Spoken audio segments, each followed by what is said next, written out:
Coverner back here with Tim, and we're going to discuss Image Comics, primarily Radiant Black, but I'm sure we'll have some crossover. So Tim turned me on to this, mentioned it. I probably had seen it, but just never dug into it. This is Radiant Black by Kyle Higgins is the writer and Marcello Costa. I guess, have you read any of the other stuff, Tim? Yeah. Kyle Higgins first jumped on my radar with, I want to say, please check me on this, I might be wrong, but I think he wrote Gates of Gotham over at DC. And that was kind of the first time Kyle Higgins was kind of on my radar. And he was co-writing or writing books that tied into a lot of things that Scott Snyder was doing. Scott Snyder at the time, that was like, I'm going to date it now, I think like New 52 era Batman, I want to say. Yeah, he did some, I think it was Nightwing on the New 52. Kyle did. Yeah, he did Nightwing, and it was the Gates of Gotham stuff, I think, that really put him on the map. That was a really, really good mini, and a lot of the stuff from that has carried into a lot of other Batman stuff, and it actually ties into some, like a new Batman mini that's going on right now that's kind of fun. But from that, his real breakout book outside of DC was the Mighty Morphin Power Rangers relaunch over at Boom. So when they were doing like Shattered Grid, which was a massive multiversal thing with Power Rangers. I've never been a huge Power Rangers fan. I'm just a little too old. Like I watched Mighty Morphin Power Rangers when it was coming out, but I that was as it was kind of blowing up is when I was kind of phasing out of like that era. Kyle Higgins and other collaborators from like the Radiant Black stuff, including Marcello Costa, I'm not sure, Ryan Parrott, Michelle Flores, I think David LaFuente to a little bit. Like all of these guys who were working on Power Rangers stuff for Boom kind of got together and were like, what if we just did like a love letter to Japanese superheroes, like the tokusatsu stuff? And they kind of like Radiant Black was kind of the beginning of what they call the Massiveverse, I guess. It's a series of series. It's an interconnected universe that's part of Image that uses a lot of tropey things from like Japanese superheroes traditionally that we don't get a lot of over here. And it's kind of, if they could do whatever they wanted with Power Rangers without the constrictions of IP, I suppose. Well, here's the solicit, just real quick from Image Comics. Nathan Burnett has just turned 30 and things aren't great. He's working and failing at 2 jobs. His credit card debt is piling up and his only move is moving back home with his parents. But when Nathan discovers and unlocks the ethereal cosmic radiant, he's given the power to radically change his fortunes. There's just one problem. The powers don't belong to him, and the cosmic beings who created them want them back by any means necessary. So that's the solicit. And yeah, you told me about it, and so I picked it up and just read, and I really binged on it. So it's really good. I don't normally binge on it. The last time I probably did something like that was when I read Invincible way back in probably almost 10 years ago. Well, and the fun thing too is the art in this from Costa. I'm so sorry. I think is it Costa? I'm not sure. Let's go with Costa. Costa. All right. The art from Costa in Radiant Black is very reminiscent of the art you'd see from Ryan Otley or Corey Walker over in Invincible. And so it's kind of got a really easy visual connection. So if you're looking for something like Invincible, it's easy for your brain to carry over. I don't think so far there's been any specific connections to Invincible with Radiant Black. But there has been connections to Spawn, which I think is pretty great. Yeah, so Rogue Sun, which is part of the whole interconnected universe, there was in medieval times, there was a different person that was Rogue Sun, and he teamed up with medieval Spawn, which is totally cool. Okay. So you got a little bit of that Image cross pollination. So you don't have to think too hard about it or anything. They teamed up. That doesn't necessarily mean that Malboja and everything with Al Simmons has anything to do with Radiant Black or anything like that. It's just a fun comic booky thing. For whatever reason, I thought at first, so if you're going to pick this up and you read the first couple of issues, you're like, oh, this is just another Invincible knockoff, or kid gets superpowers, maybe like Darkhawk in Marvel. But the story is really good and flows very well, I The thought. dialogue is so smart. Yes. They talk like people talk. It doesn't read like fantastic comic booky stuff. One of my favorite things is that Nathan is in his 30s.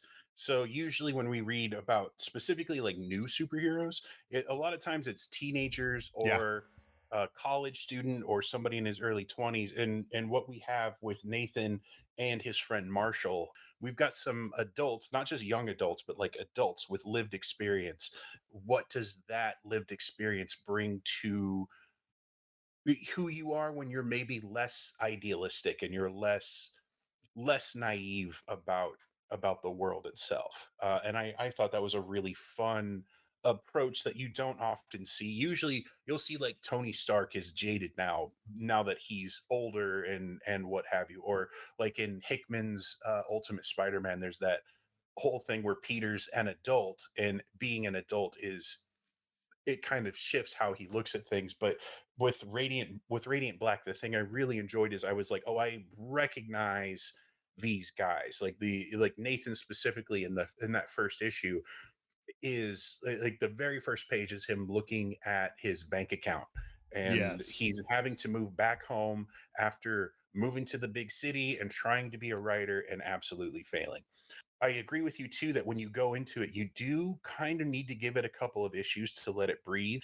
I enjoyed the first couple of issues, but it wasn't until issue 3 that it really sold me. In fact, I sought out issue 3 so I could have a copy of it. I came into this pretty late.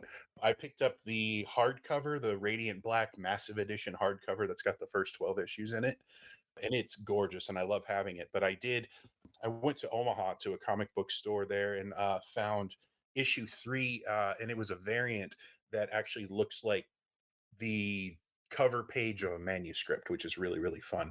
And that issue is Nathan writing basically. A lot of that issue, I think almost half of that issue, is him writing, and his dad, who didn't ever see him as working hard as a writer, comes down in the morning and he sees Nathan with his computer and actually applying himself and doing the thing that he's good at, and getting to understand Nathan and his work ethic as an adult and somebody who's very dedicated to doing this thing he loves, even though he failed, was really inspiring as an adult.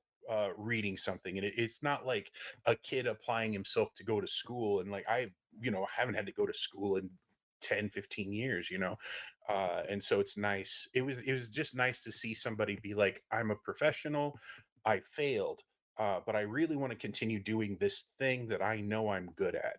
And through the course of that, not only is he writing and proving to his dad, who had no idea what he was doing, that he could do it, but then also he gets to go and meet this giant robot that may or may not be giving him his powers. And in that fantastic situation is also just incredibly fun and really good, and part of why I love superheroes. Should let the listener know we're going to spoil this, so just be Oh warned. yeah, no, no, no, no, no, no, no, no, absolutely.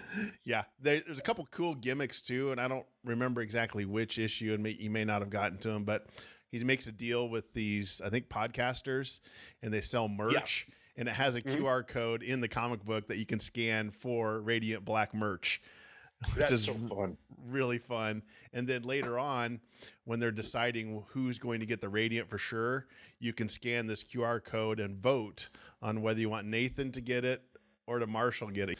It reminds me of the Death in the Family Batman, when you could call in and decide if the Joker, or Oh, if 100%. Robin lives or not.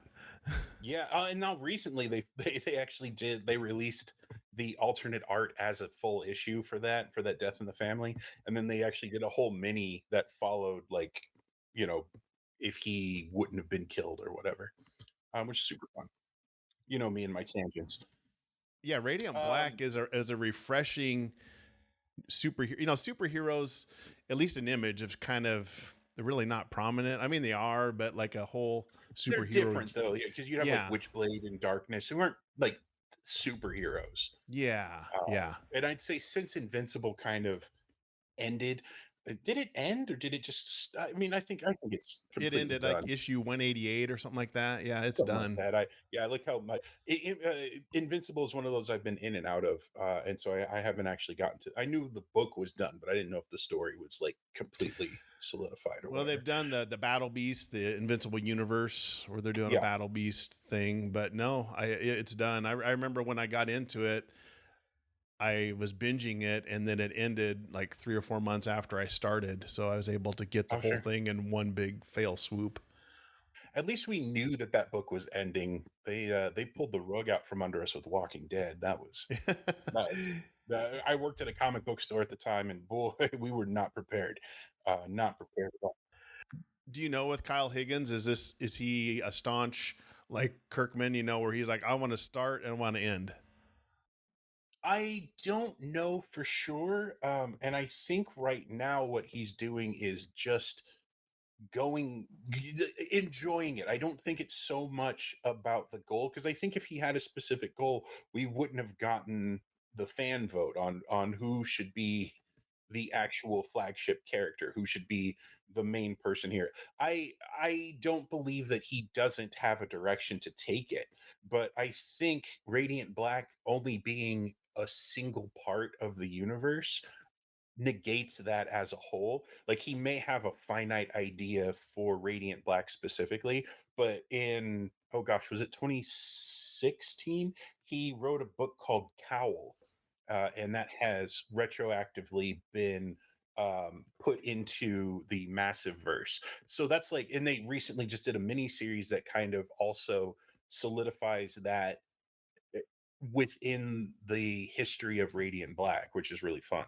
It's possible that he has a finite idea for the Radiance because we've also had mini series for Radiant Red and Radiant Pink. Radiant Yellow, I think, got a specific issue, but he hasn't had a mini series specifically. I do believe that it's building to something. You've read a little bit further than I have, so I'm not too sure what the is it Catalyst War, Cataclysm War? Yes, I don't know too much about that, but I do know that the third basically annual they do super massive annuals that are crossovers with like Radiant Black Rogue Sun, Inferno Girl Red. The third one of that took place during that war and kind of what everybody else was doing while Radiant Black held the line. And so my guess is because they're just now coming back, like after that war, there was kind of a bit like a year-long hiatus, and that hiatus is kind of where I've stepped in. That hardcover, you've seen my collection, Lee. I'm a big fan of hardcovers, and I was like, well, this is the perfect time to read Radiant Black. And then I kind of it became my new hyperfixation. The second hardcover comes out in I want to say March maybe, and that's going to have like the next 12 issues and then like the mini series that introduces Shift, and Shift is like one of the few characters I know who's been in other books. So he's been in, what did I read today? He was in Radiant Red and he was in The Dead Lucky also. And so I've not even read him in Radiant Black yet, let alone the mini. Like there was some shorts in a bunch of like image annuals or something that came out that kind of told his story. can you explain to the listener the difference between Radiant Black, Radiant Red, Radiant Yellow, and I think it's Radiant Pink? Can I? No.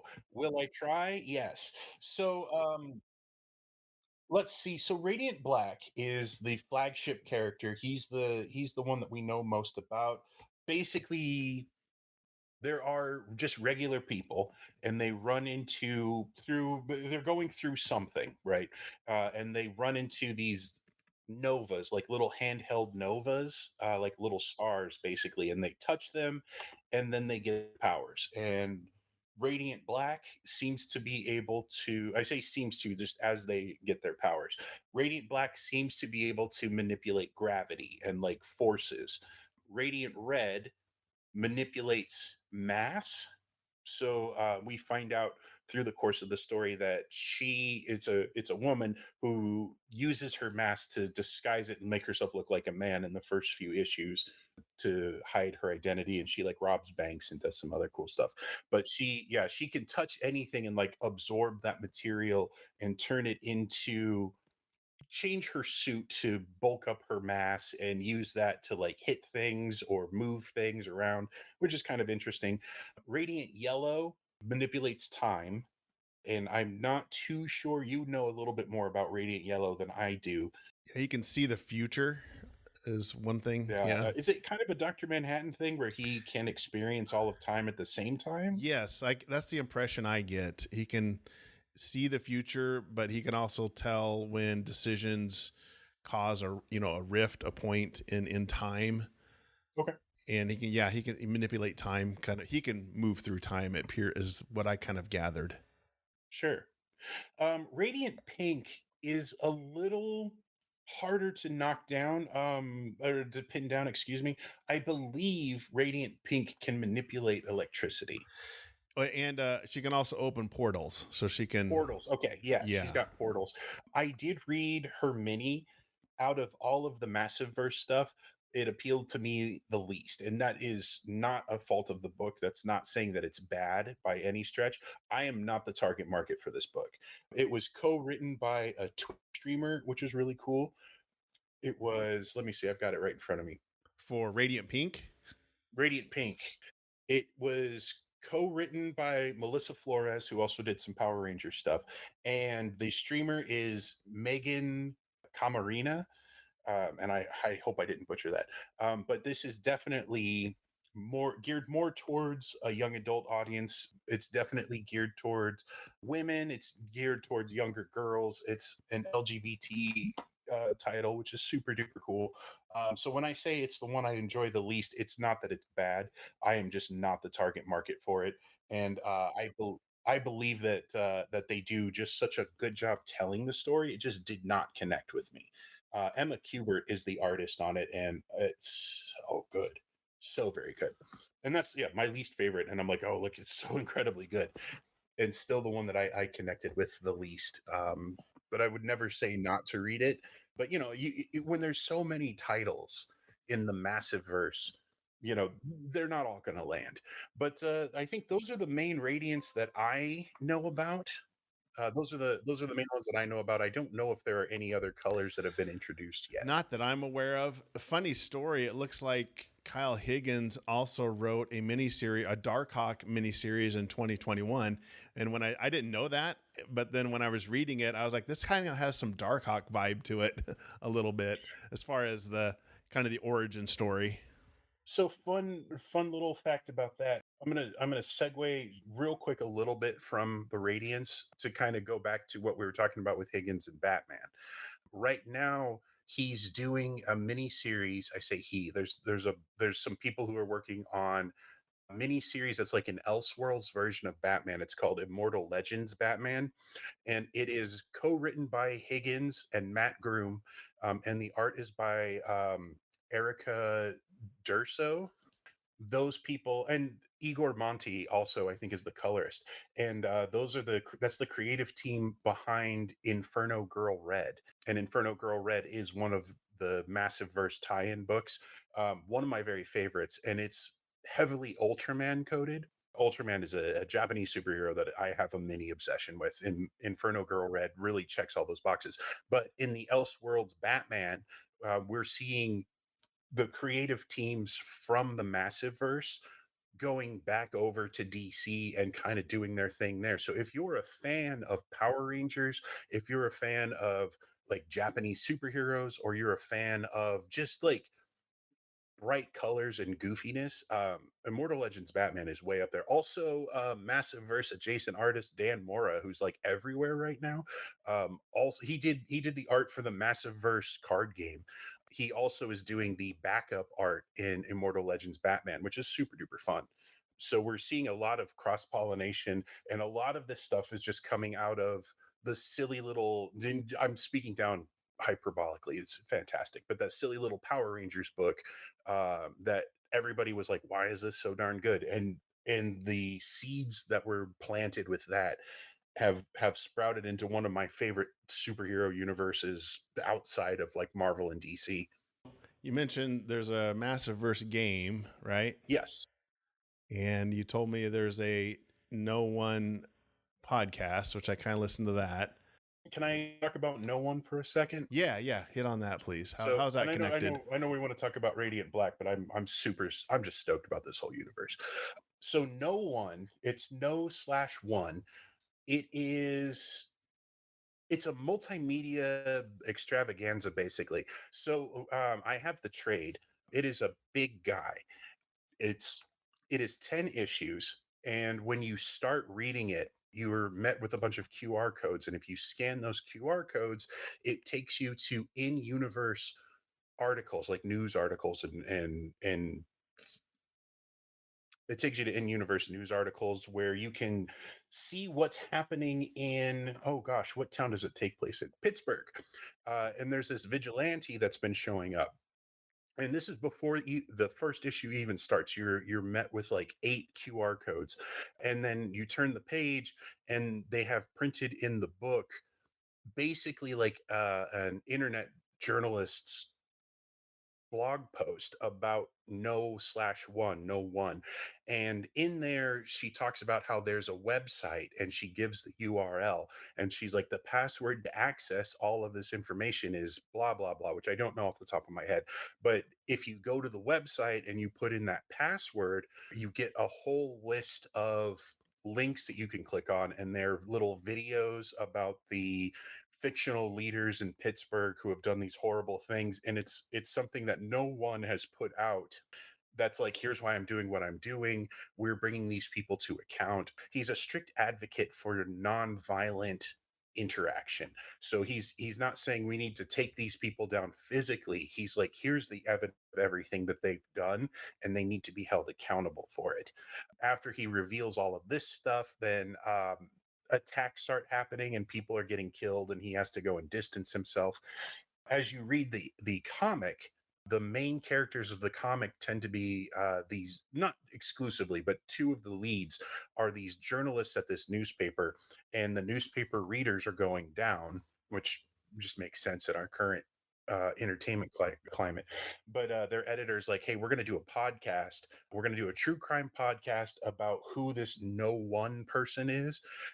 And so at the end of every 10 issues is a QR code that takes you to the podcast, which is also now up on Image's YouTube page, on the Massiveverse YouTube page. You can go online and find these pretty easily, but they're about 45 minutes long, and they kind of recap what happened in the previous like 10 issues. And the two stars are Rachel Lee Cook and Patton Oswald. No One is voiced by Lauren Lester, who's the guy that did Dick Grayson's voice in Batman the Animated Series. So that's kind of fun. Todd Stashwick from Star Trek Picard also does a voice in there. There's I looked up the voice cast. It's pretty fun. There's some very recognizable talent with it. 2 years ago at San Diego Comic Con, they announced that they are working with the producers for, I'm pulling this out of the ether here, so please fact check me on this, but I want to say it's the producers of like Late Night with the Devil and a few other like indie horror movies. It might be Bloomhouse, but I don't think so. It could be. But they confirmed that they're working on a no one movie, and it's not going to be adapting the stuff in the graphic novel. It's going to be the sequel. So and they're going to pull in as much of the cast from the podcast to actually reprise their roles in the movie. And I believe the movie would be more of a shoestring budget, like low budget kind of affair. I don't think it's going to be like a blockbuster. It's not going to be an Avengers killer movie by any stretch. But I do think it sounds intriguing. But they announced it 2 years ago at Comic-Con. We haven't really heard anything since, but as I mentioned before, they did take a year off from doing any massive verse comics, so we had basically nothing from 2024 through now. So it's very possible that they have been working hard on that movie, but I don't have confirmation either way. They also have a Radiant Black audiobook they're planning. I don't know if it's been Yes, shelved because they it's announced, 2026. okay, because yeah, they announced it in April of 2024, Mhm. and they're doing the first ever, looks like, Image comic audiobook.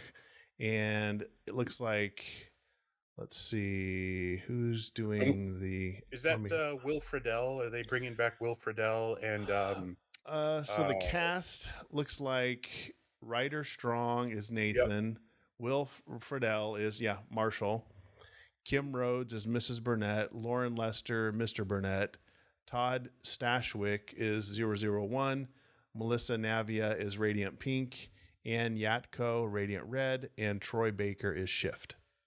Ooh, Troy Baker, good call. So it's a, So you can go to some of those radiant.black/audiobook. I'll take you there.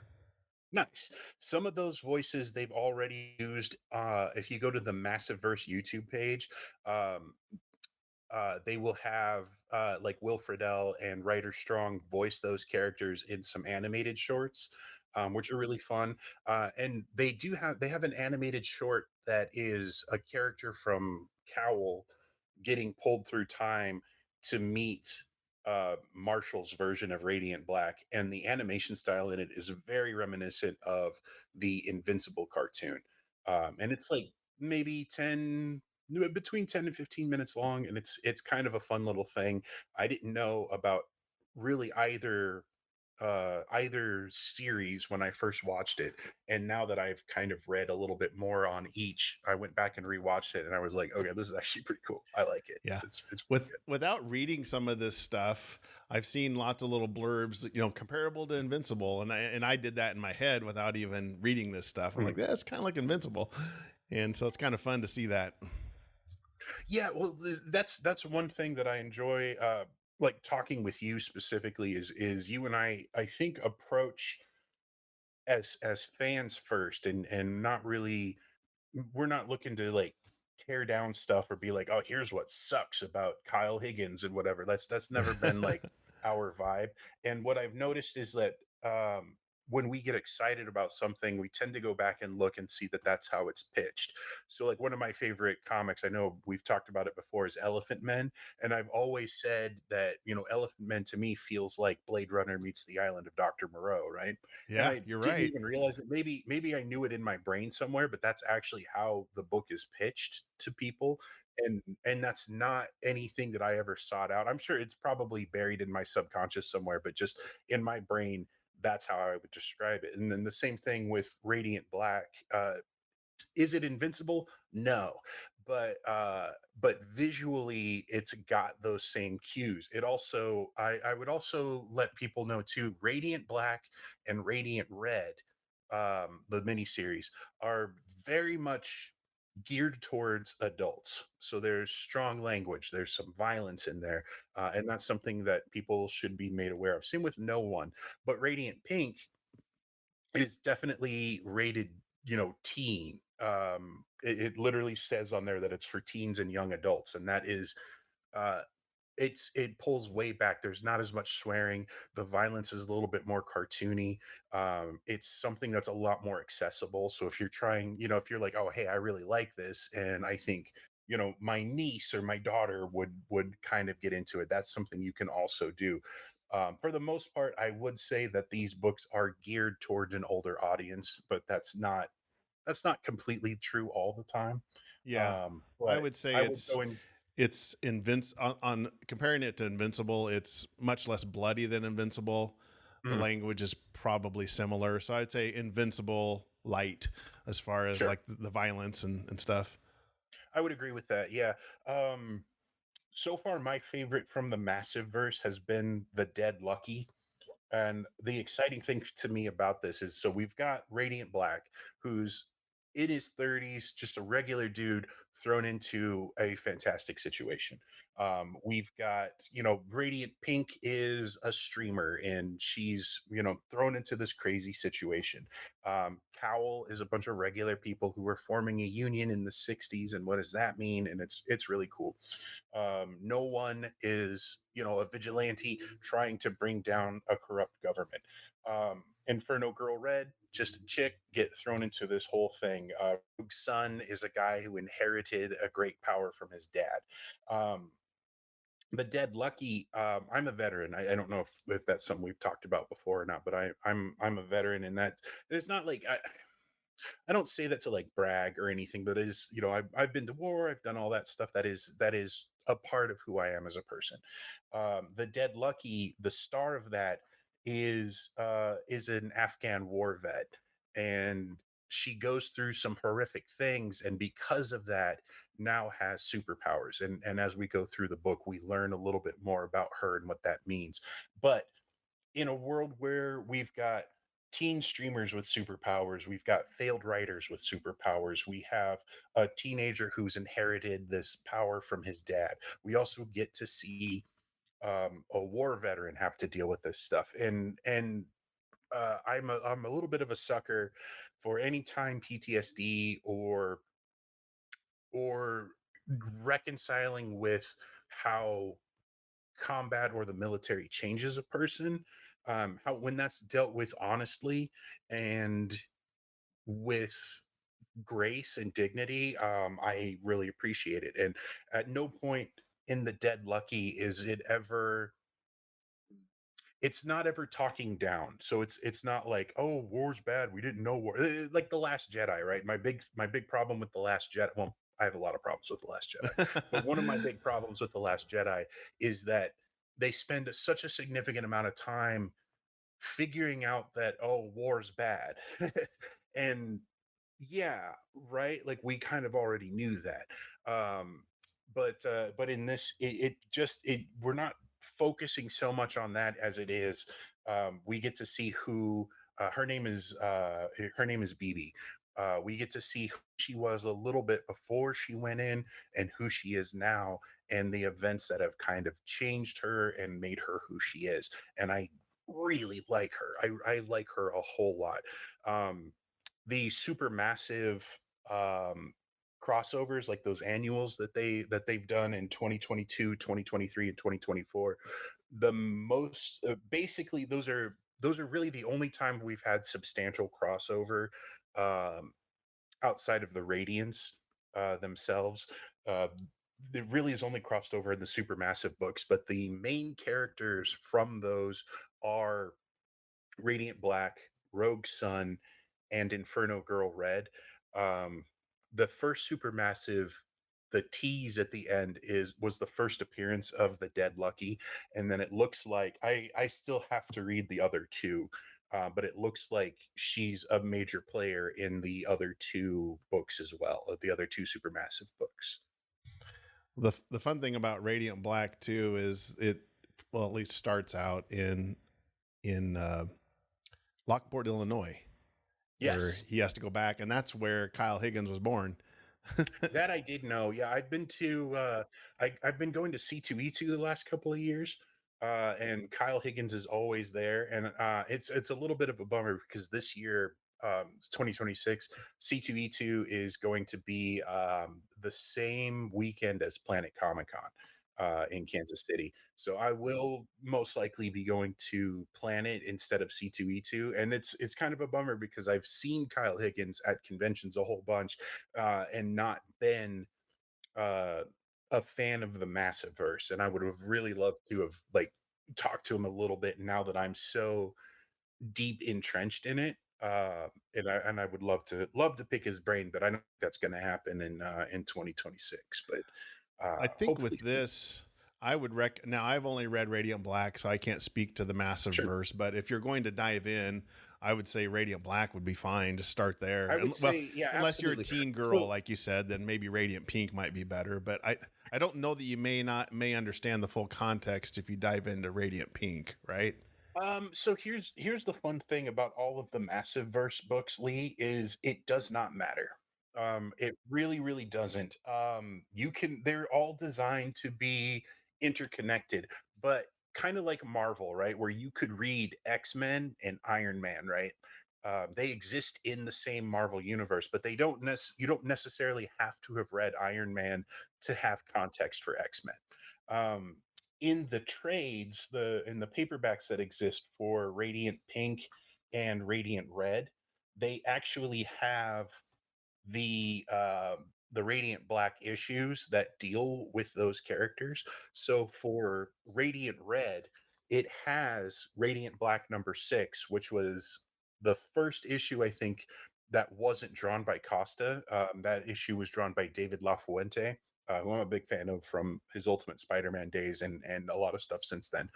But the whole mini series is actually drawn by LaFuente as well. So the trade has the issue that sets up her story and then the mini series itself. So you really don't have to have read Radiant Black for that. Radiant Pink has Radiant Black issue 12, which has it basically is just her and Radiant Yellow talking about stuff, and then it goes into her mini series. So you don't have to read anything, but I would say if you wanted to start, if you're looking for just a place to start with Massiveverse, I would recommend Radiant Black the most. I think it's easy. It's easiestly. I think it's easily the best book of the Massiveverse. Like conceptually, it just makes the most sense right out the gate. You don't need to invest into anything at all. Um, some of the other books are a little bit more heady, and it once you have the established tone of the world through Radiant Black, if you want to branch out, you absolutely could. But again, there's nothing that makes that you're not going to read Radiant Black and then be like, "Oh, what's up with any of these other books?" Like as far as and you might be able to attest to this having only read Radiant Black, but like if I say the name Rogue Sun, you're just like, I have no idea who that Yeah, is. exactly. Yeah, I Yeah. don't. And Rogue Sun is, I think, second to Radiant Black as far as like issue counts. Uh, it is huge, but again, he didn't show up until the first Supermassive crossover. But then that's gone on to now. There's like you can get 5 trades of Rogue Sun, and then I think that gets you up to issue 29, and then issue 30 just came out, and that's the whole issue that's dedicated to Rogue Sun teaming up. I think it's like the Night Sun or something, teaming up with Medieval Spawn. So yeah, you can literally. It depends on whatever you want to read in the Massiveverse is super accessible. But the best point of entry, I would agree with you, is Radiant Black. Because you get a little taste of all these radiants in Yeah, Radiant Black. And for sure.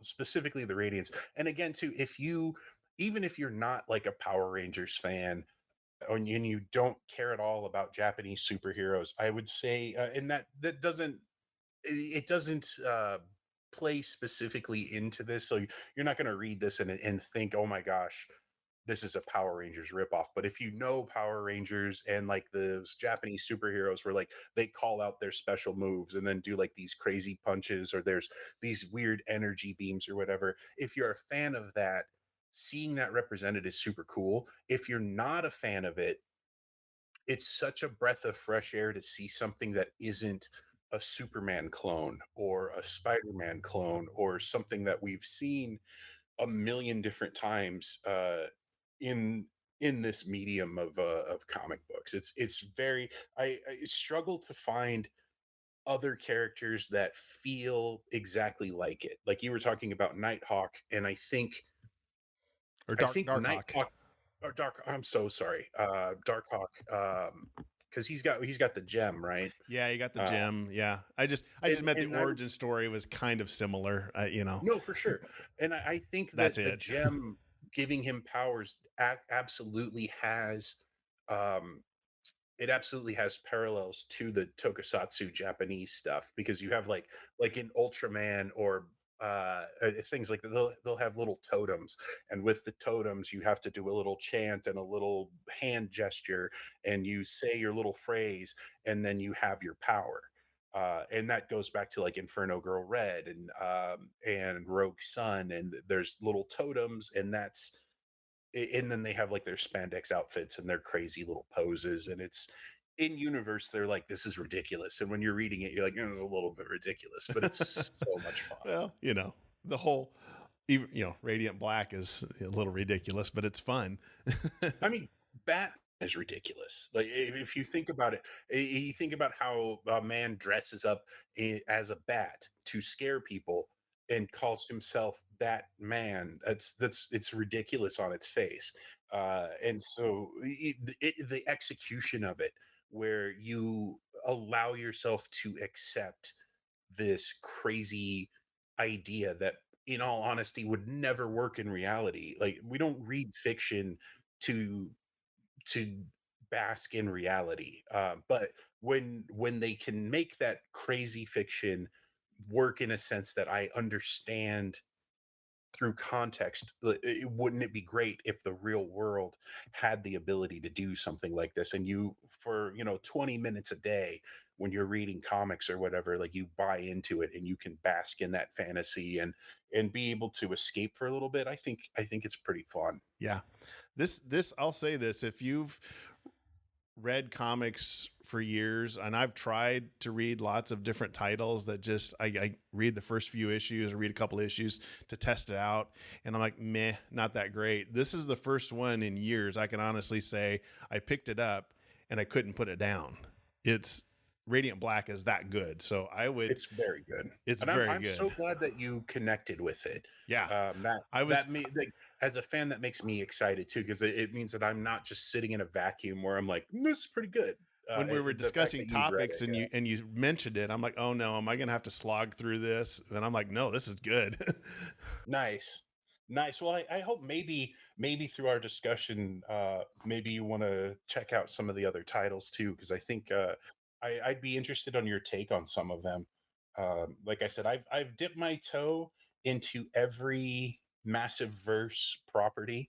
Um, and some I like more than others. I'm excited to get into Rogue Sun a little bit more. I've only read a little bit of No One, and that's just a honestly that's that book. I think the trade. I've got it in front of me here. How much was the trade? It was $25, which is kind of a lot for a trade, but it's 10 issues, and then there's QR codes throughout that take you to different news articles and videos and blog posts and things in universe. Like you can sign up to for an in universe Substack, which is really really fun. That's And they interesting. really treat it like it's a true crime comic about this superhero vigilante, and just being able to get sucked into it is really really fun and worth it. So if you're looking for, if you're a true crime fan and a superhero fan, no one's super duper fun, and you get to go on a journey. I think reading all of the articles, watching all of the videos, reading the first issue, and listening to the podcast took me about 2 or 3 hours just to consume that first issue. And so yeah, getting all of that, and then I'm only like 1/10 of the way through the book. Like that's phenomenal. But I also feel like I've only read issue one, and I know so much about what's happening in Pittsburgh while all of this other stuff is happening outside Chicago and Radiant Black. So you've read, us recap here in the Sure. Massiveverse, Yep. Radiant Black, Rogue Yes. Sun, No Yes. One, No one. Radiant Pink, and Hmm. Radiant Red. Is that right? Yes. Okay. Yes. Now, And then also I've read Cowl. I've read the first Supermassive crossover, um, Inferno Girl Red, and The Dead Lucky. I It's a guess lot of it's a lot of stuff. that's a lot. Out of the characters out of there, you mentioned Radiant Pink might be kind of low because it's not your target audience. What would be your top three then out of this? Top three easily: Dead Lucky, Inferno Girl Red and Radiant Black. Um, and Inferno Girl Red, I read last night. She's coming back in December, and I'm really excited about it. But also, again, I'm loving Immortal Legend Batman, and so the fact that it's like the same writers, the same artist, all of that stuff doing Inferno Girl Red just helps sell it for me. But also, I'm like I said before, I'm a big Ultraman fan, and this is absolutely just a love letter to that. Like she has to do this little pose, and she says "Inferno Ignite," which is so ridiculous and over the top. But then once she realizes that her powers are fueled by her personal belief in herself, then she actually can up it to and she'll be, instead of Inferno Girl Red, she'll be Inferno Girl Red ignited or blazing or something, and like her armor gets spiky and flames start shooting out, and that's something that Ultraman can do as well. He can like upcharge. It's kind of like going like Super Saiyan 2 outside of just Super Saiyan, Yeah, like going that it's no different than extra maybe level more. Shazam. You know, he has to say the magic word. I mean, Kind of, similar. yeah, but it would be like if Shazam could go Shazam after he was already Captain Marveled out. But really, really fun. I'm just having a good time. But yeah, Radiant Black, Dead Lucky, and Inferno Girl Red, top three easily, no question.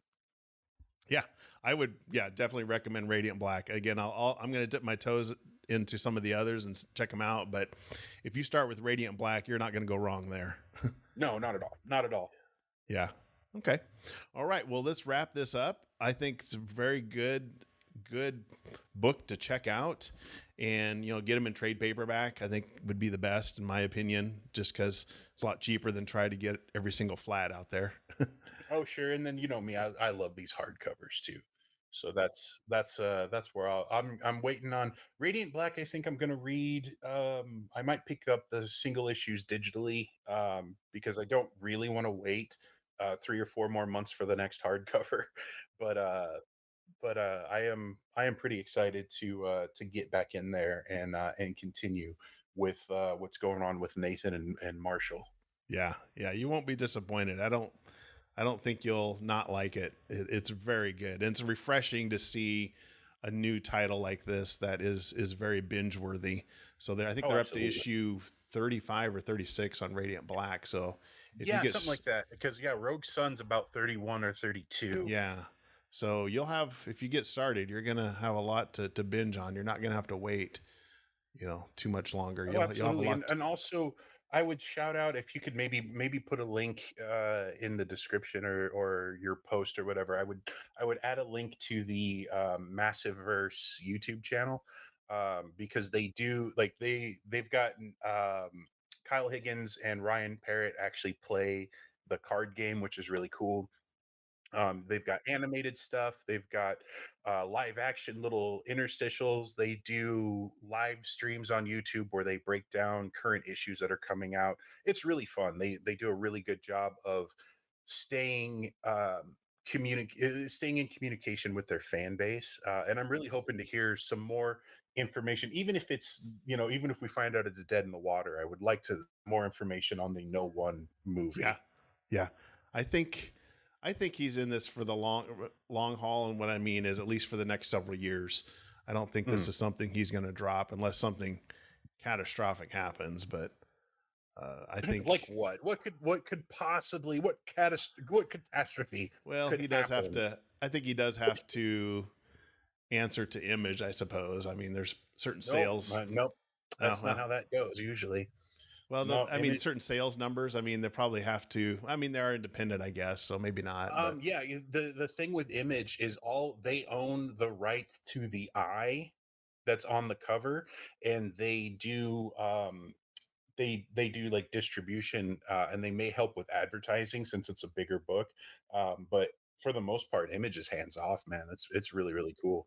Even if Image were to drop them, he fully owns all of that and could easily self-publish or go to Dark Horse or any of that stuff, that's honestly. true. That's true. Okay. So it'd be more of only catastrophic thing would be like I'm just done with this, but I don't foresee that. Yeah. No, no, it's good. It's pretty exciting. Well, thanks, Tim. We got to cut it here, and we'll we'll pick something else up and discuss some other titles. We'll take a look. We'll see. Sure, sure. Yeah, no, I'm always down to talk about stuff.